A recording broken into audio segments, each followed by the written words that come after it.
Salam alaikum, salut à tous.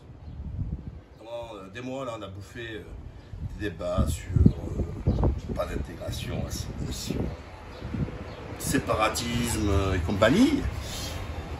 Et au final, c'est la police qui vient faire du séparatisme. C'est grave ce qui s'est passé. Je vais m'expliquer. Ils ont fait une manifestation devant le Parlement et remettant en cause la justice. Or, certes, la police représente un peu l'État régalien, mais ce n'est pas un pouvoir démocratique. Mais notre système, il est clair.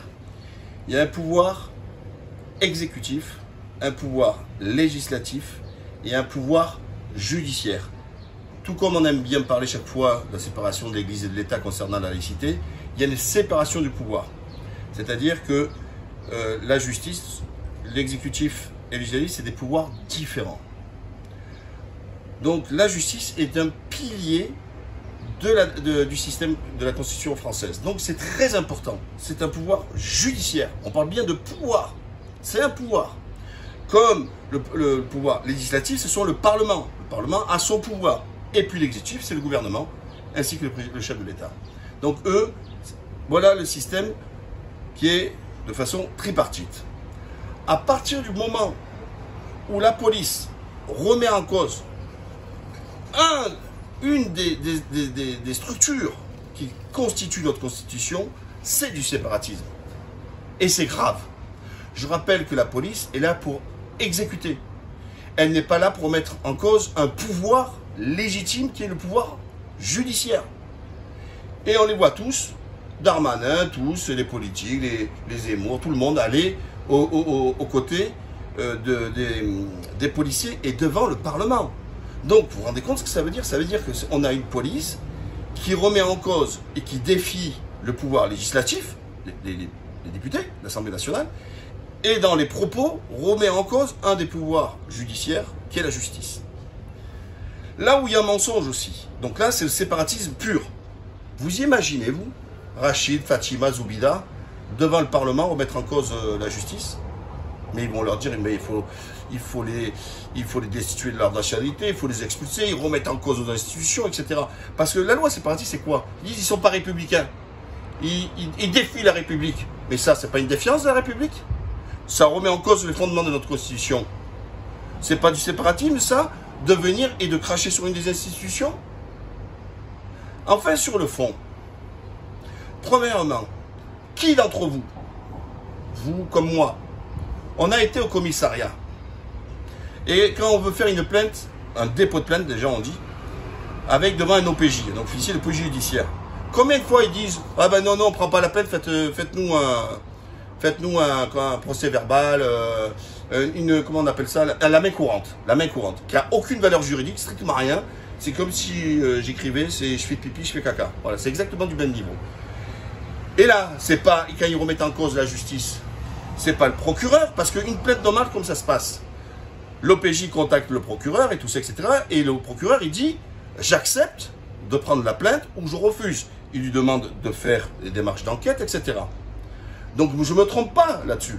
Moi, je ne vous parle pas le fait que les procureurs envoient balader et ne prennent pas une plainte. Je vous parle de la police elle-même qui s'octroie le pouvoir judiciaire à la place du procureur de la République.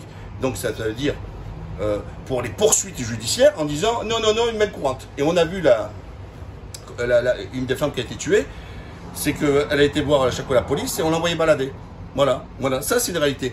Donc la police, avant de parler de la justice qui est laxiste, etc., vous êtes laxiste. La police demande les sanctions à la première faute. J'abonde et je vous soutiens. Aucun problème. Vous dites que les sanctions ne sont pas assez dures, tout ça, etc. Ok. Alors pourquoi vous refusez lorsque... Vous savez, c'est simple. Comment se constitue une infraction? Il faut l'élément légal. La loi, l'élément matériel. Le fait, l'élément moral et l'intentionnalité. Donc s'il y a quelqu'un qui arrive, qui dit je dépose plainte pour violence ou ceci, etc., la loi existe. Il apporte l'élément matériel et l'élément moral. Pourquoi la police refuse de prendre la plainte? Vous voyez, c'est pas la justice là. On est bien dans la police. Ensuite, que vous soyez en Seine-Saint-Denis, selon l'infraction qui est commise, la police dit oh non, vas-y, on est blindé, on prend pas la plainte. Mais vous, si vous allez en Auvergne là-bas, ils vont la prendre parce qu'ils ne sont pas débordés.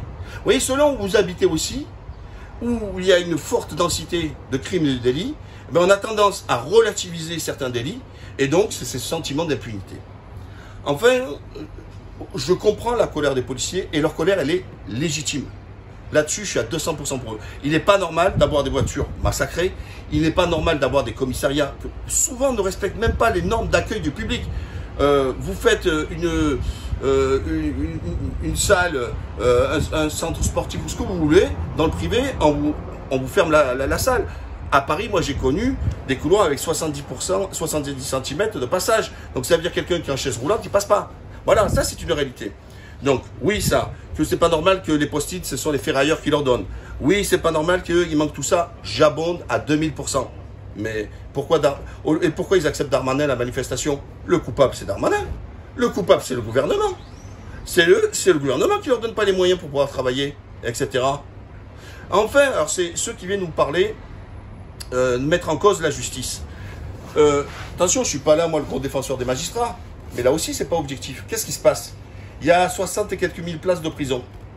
Ça fait des années, on dit qu'il manque de places de prison. Le juge, quand il prend sa décision, quand les gens disent ouais, les peines d'un an ne sont pas faites, etc., on va les mettre où? La Cour européenne des droits de l'homme passe son temps à taper sur la France, et il a raison de le faire, parce qu'on ne respecte pas. Parce que, autant il ne faut pas que la prison soit un club med, je suis entièrement d'accord avec vous, mais autant on doit, la société, se comporter avec dignité.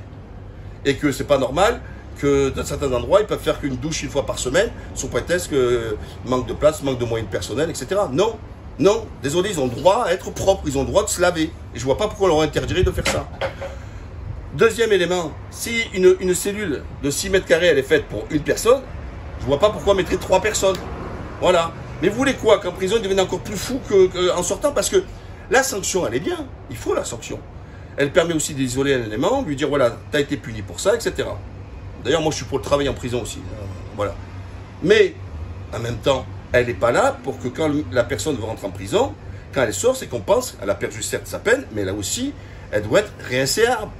Mais comment faire de la réinsertion s'il y a quelqu'un, vous l'avez radicalisé encore, etc., en prison, où il devient encore plus fou et anti-système? Voilà. Donc, vous voyez, il y a un juste milieu. Il ne faut pas que ce soit l'hôtel club, mais il ne faut pas non plus que ce soit carrément Guantanamo, Abu Ghraib, etc.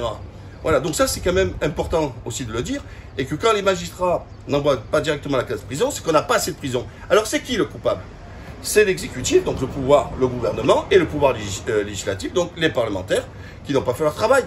Parce que ceux qui viennent, les chiotis, tout ça, nous dire ouais, nous on est à côté de la police. Elle est où ta proposition de loi pour accroître le nombre de prisons? Et ensuite les communes, quand l'État veut mettre une prison quelque part, toutes les communes, oh non, mais moi j'en veux pas de la prison, j'en veux pas. On la met où? Vous voyez, ça il faut dire la vérité aussi.